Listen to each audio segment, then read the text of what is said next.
வணக்கம், நான் தான் chef Dheena. Welcome back to chef Dheena's kitchen. இன்றைக்கி நம்ம கிச்சனில் பார்க்க போது ஒரு அருமையான உடுப்பி ஸ்பெஷல் நீர் தோசை. நீர் தோசைனா தண்ணியாக இருக்கும் பார்த்தீங்கன்னா இந்த பேட்டர், அந்த பேட்டர் தான் நீர் தோசை சொல்லுவாங்க. உடுப்பில் பார்த்தீங்கன்னா இந்த ரெசிபி ரொம்ப ஃபேமஸ். இந்த ரெசிபி இன்றைக்கி நம்ம ஈஸியாக நம்ம வீட்டில் எப்படி பண்ணுறது, சட்டுன்னு மார்னிங் பிரேக்ஃபாஸ்ட் டைமில் யாராவது கெஸ்ட்டு வந்துட்டாங்கன்னா நீங்கள் மாவுலாம் புளிக்க வைக்காமல் இந்த நீர் தோசை ஈஸியாக எப்படி பண்ண முடியும்னு சொல்லிட்டு நம்ம பார்க்க போகிறோம்.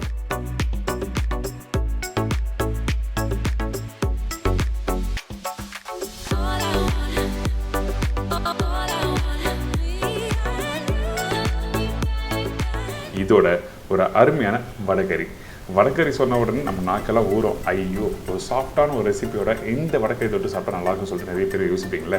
அந்த டைமில் இந்த நீர் தோசையும் வடகறியும் தொட்டு சாப்பிட்டு பாருங்கள், மெய் மறந்து போயிடுவேன். அந்த அளவுக்கு ஃபென்டாஸ்டிக் ரெசிபி தான் இன்றைக்கி ஷெஃப் தீனாஸ் கிச்சனை பார்க்க போகிறீங்க. ஃபஸ்ட்டு இந்த நீர் தோசைக்கு தேவையான பொருட்கள் பார்த்தலாமா? பச்சரிசி 150 கிராம், தேங்காய் 3 பத்தை, உப்பு தேவையான அளவு, ஆயில் குக் பண்ணுறதுக்கு தேவையான அளவு. இதாங்க இந்த ரெசிபிக்கு தேவையான பொருட்கள். இப்போ நம்ம என்ன பண்ண போகிறோம்னா, இந்த நீர் தோசைக்கு நம்மக்கிட்ட இருக்க அந்த பச்சரிசியை ஊற வச்சு நல்லா அரைக்க போகிறோம். அதுக்கு முன்னாடி நல்ல குவாலிட்டி பச்சரிசி வாங்குங்க. இந்த ஊற வைக்கிற பக்குவம் என்ன கேட்டினா, குறைஞ்சபட்சம் ஒரு 6 மணி நேரம் நல்லா ஊறட்டும்.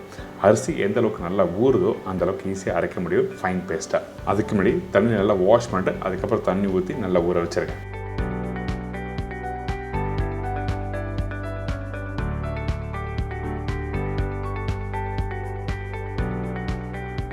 ஊற வச்சு எடுத்த அரிசி தான் இது. அதாவது ஊறின பிறகு தண்ணி ஸ்ட்ரெயின் பண்ணி எடுத்து வச்சுருக்கேன். இதுக்கு பிறகு என்ன கேட்டிங்கன்னா, நம்ம திருவி வச்சுருக்க தேங்காய் 3 பத்து சொல்லியிருக்கேன். வேணா இன்னொரு 10 போட்டுக்கலாம். தேங்காய் எதுக்காக இந்த இடத்துல யூஸ் பண்ணுறதுன்னா காரணம் இருக்குது. ஒன்று வந்து டேஸ்ட்டு, இன்னொன்று வந்து நீங்கள் தோசைக்கல்ல அந்த பேட்டர் ஊற்றின உடனே அப்படியே பொங்கி மேலே வரும். இந்த மாதிரி காரணத்துக்காக யூஸ் பண்ணுறோம். இப்போது இந்த பச்சரிசியில் தேங்காய் போட்டாச்சு. இதை அப்படியே நம்ம அரைக்க போகிறோம். அரைக்கிற பக்குவம் என்ன கேட்டிங்கன்னா, ஃபைன் பேஸ்ட்டாக அரைச்சிக்கணும். அதனால் தேவையான தண்ணி ஊற்றி ரெண்டுத்தையும் நல்லா அரைச்சிருங்க. அதாவது பச்சரிசியும் தேங்காவும் சரிங்களா. குறை அரைக்கக்கூடாது. எந்த அளவுக்கு ஸ்மூத்தான ஒரு பேஸ்ட் அரைக்க முடியுமோ அந்த அளவுக்கு நல்லா அரைச்சி எடுத்துருக்கணும்.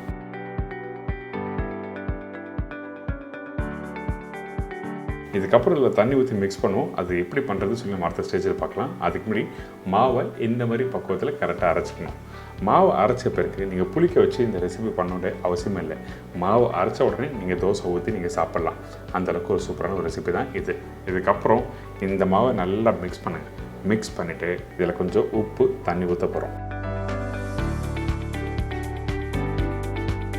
இதில் தண்ணி ஊற்றுற ரேஷியோ என்ன கேட்டிங்கன்னா, நீங்கள் ஒரு எக்ஸாம்பிளுக்கு உங்களுக்கு புரிகிற அளவுக்கு நான் சொல்கிறேன். 1 கப்பு பச்சரிசி சேர்த்துருக்கீங்களா, அதில் 2 2.5 கப்பு தண்ணி ஊற்றிக்கலாம். ஃபஸ்ட்டு 2 கப்பு ஊற்றுங்க. வேணும்னா நீங்கள் 1/2 கப்பு எக்ஸ்ட்ரா ஊற்றிக்கலாம். பேசிக்காக பேட்டர் என்ன இருக்கணும், நீங்கள் வீட்டில் ஒரு வாட்டி பண்ணி பார்த்துட்டிங்கன்னா 2வது வாட்டி கரெக்டான பக்கம் உங்களுக்கு தெரிஞ்சிடும்.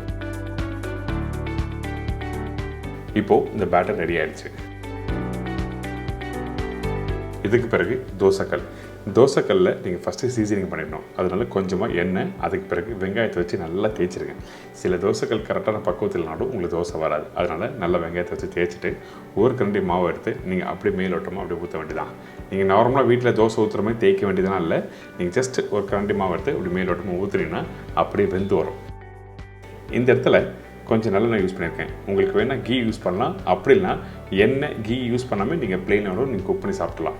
இதுக்கு பிறகு பாருங்க, இந்த தோசை சைடில் அப்படியே வெந்து வரும், அப்படியே மேலோட்டும் அப்படியே தூக்கும்.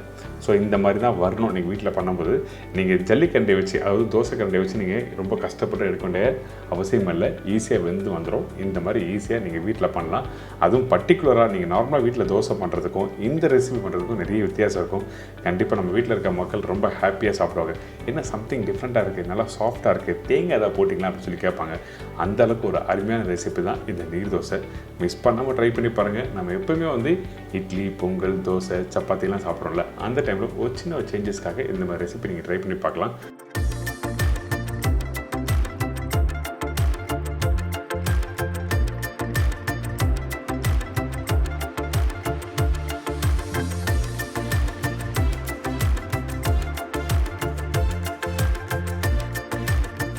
இதோட வடகறி எப்படி பண்ணுறது பார்க்க போகிறோம்.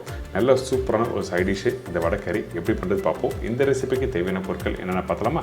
கடலைப்பருப்பு 150 கிராம், பெரிய சைஸ் வெங்காயம் 2 நம்பர், பெரிய தக்காளி 3 நம்பர், காய்ந்த மிளகாய் 4 to 5 நம்பர், பச்சை மிளகாய் 1, இஞ்சி பூண்டு பேஸ்ட் 1 டேபிள் ஸ்பூன், சோம்பு 1.5 டீஸ்பூன், முழு கரம் மசாலா தாளிப்புக்கு மசாலாக்கு தேவையான அளவு, மஞ்சத்தூள் 1/4 teaspoon, chilli powder 1/2 table spoon, தனியா powder 3/4 table spoon, garam masala சிறிதளவு, கருவேப்பிலை தேவையான அளவு, கொத்தமல்லி தேவையான அளவு, உப்பு தேவைக்கற்ற, ஆயில் குக் பண்ணுறதுக்கு தேவையான அளவு, நெய் 4 டேபிள் ஸ்பூன். இதாங்க இந்த ப்ரிப்பரேஷன் தேவையான பொருட்கள். இப்போ நம்ம வடகறி பண்ண போகிற சொன்னோம் பார்த்தீங்களா, இந்த வடகறியை நம்ம என்ன பண்ணுறோன்னா ஃபஸ்ட்டு கடலைப்பருப்பு தண்ணியில் ஊற வச்சுருக்கோம். ஊற வைக்கிற பக்குவம் என்ன கேட்டால் குறைஞ்சபட்சம் ஒரு 2லேருந்து 3 மணி நேரம் நல்லா ஊற விட்டுருங்க.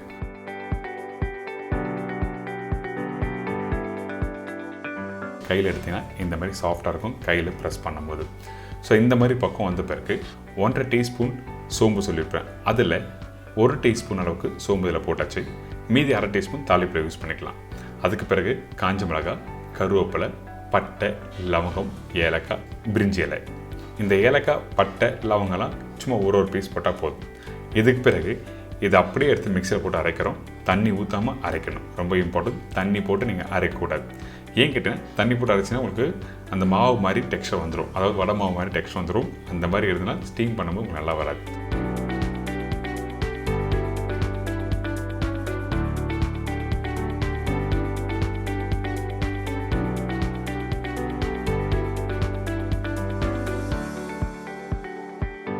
அரைச்சி எடுத்திங்கன்னா இந்த மாதிரி டெக்ஸ்டில் வந்திருக்கும்.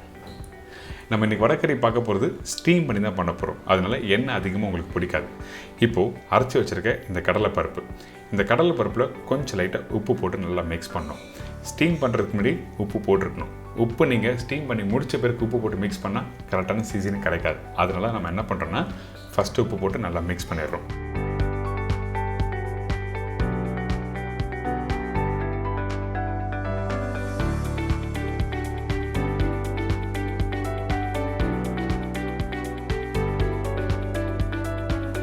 பெருங்காயம் வேணும்னா நீங்கள் இந்த இடத்துல பெருங்காயம் யூஸ் பண்ணிவிட்டு அதுக்கப்புறம் ஸ்டீம் பண்ணுங்கள்.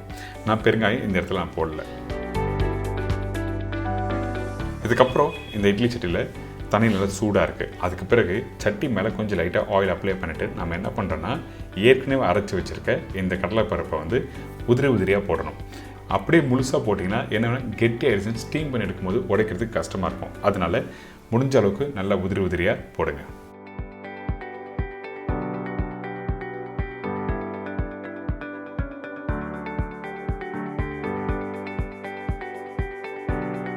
இந்த மாதிரி உதிரியாக போட்ட பிறகு ஒரு மூடி போட்டு கரெக்டாக ஒரு 10 நிமிஷம் நல்லா ஸ்டீம் பண்ணுங்க. அந்த கடலைப்பருப்பு நல்லா ஸ்டீமாகி வெந்து வரட்டும். அதுக்கு பிறகு கறியில் யூஸ் பண்ண போகிறோம்.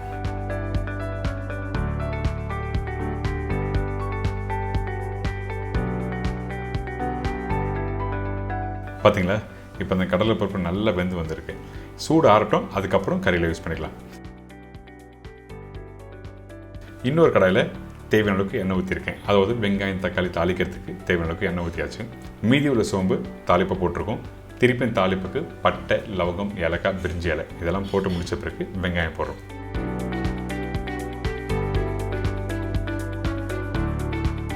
இந்த வெங்காயம் போட்ட பிறகு பச்சை கருவேப்பிலை, பச்சை மிளகாய் போட்டிருக்கேன். பச்சை மிளகாய் காரத்துக்கு ஏற்ற மாதிரி 1 அப்படின்னா 2 போடலாம், அதுக்கு மேலே வேண்டாம். சரிங்களா? அதே டைமில் இந்த வெங்காயம் நல்லா கோல்டன் ப்ரௌனில் வறுத்த பிறகு தான் இஞ்சி பூண்டு பேஸ்ட்டு போடணும். ஏன் கேட்டால் நம்ம ஃபஸ்ட்டு இந்த மசாலா தொக்கு மாதிரி கான்செப்ட் ரெடி பண்ணணும். ரெடி பண்ணி முடித்த பிறகு திருப்பி வாட்டர் ஆட் பண்ணி டைலூட் பண்ணி அதுக்கப்புறம் தான் இந்த கடலைப்பருப்பு, அதாவது ஸ்டீம் பண்ணி வச்சுருக்க கடலைப்பருப்பில் போட்டு மிக்ஸ் பண்ணுறோம். அதனால் வெங்காயம் வதங்கி முடித்த பிறகு இஞ்சி பூண்டு பேஸ்ட்டும் போட்டாச்சு.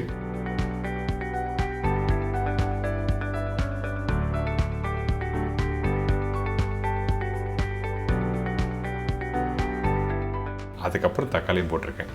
இந்த தக்காளி போட்ட பிறகு நம்மக்கிட்ட இருக்க இந்த எல்லா மசாலாவும் இதில் ஆட் பண்ணுறோம். ஒரு பேசிக்கான ஸ்டைல் தான். நம்ம எந்த ஒரு ப்ரிப்பரேஷன் பண்ணாலும் இந்த மாதிரி ஸ்டெப் பை ஸ்டெப்பாக தான் பண்ண வேண்டியிருக்கும். ஆனால் எந்த இடத்துல எப்படி யூஸ் பண்ணியிருக்கோம், அதாவது எப்படி திக்காக குக் பண்ணுறோமா, இல்லை தண்ணி ஊற்றி குக் பண்ணுறோமா, இல்லை மசாலா அதிகமாக ஃபஸ்ட்டு போட்டு குக் பண்ணுறோமா, அப்படி சொல்லிட்டு நீங்கள் புரிஞ்சுட்டு நீங்கள் ப்ராப்பராக வீட்டில் பண்ணினா ஒரு சூப்பரான ப்ரிப்பரேஷன் எந்த ஒரு டிஷ்ஷாக தான் பண்ண முடியும். இதுக்கு பிறகு பவுடர் மசாலாலாம் போட்டாச்சு, உப்பும் போட்டிருக்கேன். இதை அப்படியே நல்லா வதக்குங்க ஒரு 2 நிமிஷத்துக்கு.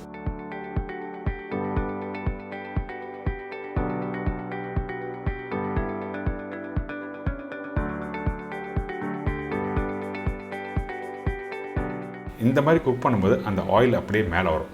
இந்த ஆயில் வந்த பிறகு நம்ம என்ன பண்ணுறோம், திருப்பி தண்ணி ஊற்றி இதை நல்லா குக் பண்ணுறோம்.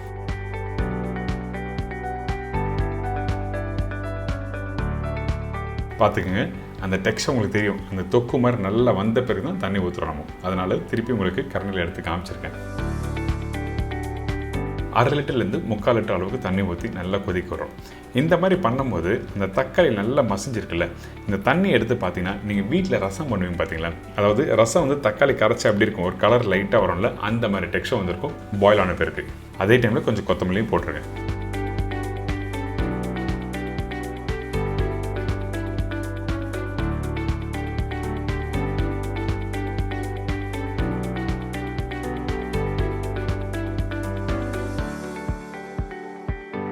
பார்த்தீங்களா, நல்லா பாயில் ஆன பிறகு, அதாவது நல்லா கொதி வந்த பிறகு எடுத்திங்கன்னா அந்த தண்ணி கொஞ்சம் திக்காக இருக்கும். இந்த மாதிரி டெக்ஸ்டர் வந்த பிறகு ஏற்கனவே ஸ்டீம் பண்ணி வச்சுருக்க அந்த கடலைப்பருப்பு. இந்த கடலைப்பருப்பு நீங்கள் கறியில் போகிறதுக்கு முன்னாடி வாயில் போட்டு பார்த்தா உங்களுக்கு தெரியும், அந்த மசாலா டேஸ்ட்டு சூப்பராக இருக்கும். அதனால தான் இந்த கடலைப்பருப்பு நம்ம என்ன பண்ணுறோம், இதை அப்படியே கையில் நல்லா பவுடராக்கி போடுறோம். பூண்டு போட்டும் தாளி போடுவாங்க, ஆனால் இந்த ப்ரொஃபஷன் நான் பூண்டு போடல. இந்த ஸ்டைலில் வீட்டில் பண்ணுங்கள், எல்லாருக்கும் ரொம்ப பிடிக்கும். ஏன் கேட்டிங்கன்னா இதில் தக்காளி கொஞ்சம் அதிகமாக ஆட் பண்ணியிருக்கேன். இந்த பூண்டு போட்டிங்கன்னா உங்களுக்கு இடித்து போடும்போது அதோட வாசனை மாறும். தக்காளி ஒரு கல் அதிகமாக போட்டதுனால உங்களுக்கு டேஸ்ட் வேறு மாதிரி இருக்கும். கண்டிப்பாக ட்ரை பண்ணி பாருங்கள். பார்க்குறதுக்கு தக்காளி அதிகமாக இருக்க மாதிரி இருக்கும், ஆனால் குக் பண்ணி முடித்த பிறகு சாப்பிடும்போது சூப்பராக இருக்கும். ஸோ அதனால் இந்த பருப்பும் போட்டாச்சு. இப்போ தேவையான அளவுக்கு தண்ணி ஊற்றி நல்லா குக் பண்ணுங்கள்.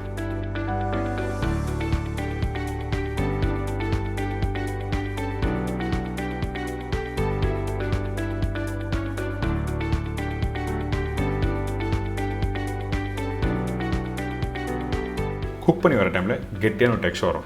இந்த மாதிரி ஸ்டேஜ் வந்த பிறகு நம்ம என்ன பண்ணுறோம், கொஞ்சம் நெய் போட்டு நல்லா மிக்ஸ் பண்ணி வச்சுன்னா உங்களுக்கு வடகறி எப்போவுமே கெட்டி ஆகாது. சில பேருக்கு வடகறி குக் பண்ணி முடிச்ச உடனே என்னன்னா, ஐயோ கெட்டியான மாதிரி இருக்குது, நம்ம சாப்பிட பிடிக்கல அப்படின்னு சொல்லுவாங்கள்ல. அதனால தான் லாஸ்ட்டாக நெய் போட்டு நல்லா மிக்ஸ் பண்ணிட்டு எடுத்து சர்வ் பண்ணால் தோசைக்கு, இட்லிக்கு சாப்பிட்டீங்கன்னா அந்த அளவுக்கு பிரமாதமான ஒரு ப்ரிப்பரேஷன் இந்த ரோடு கடை வடகறி.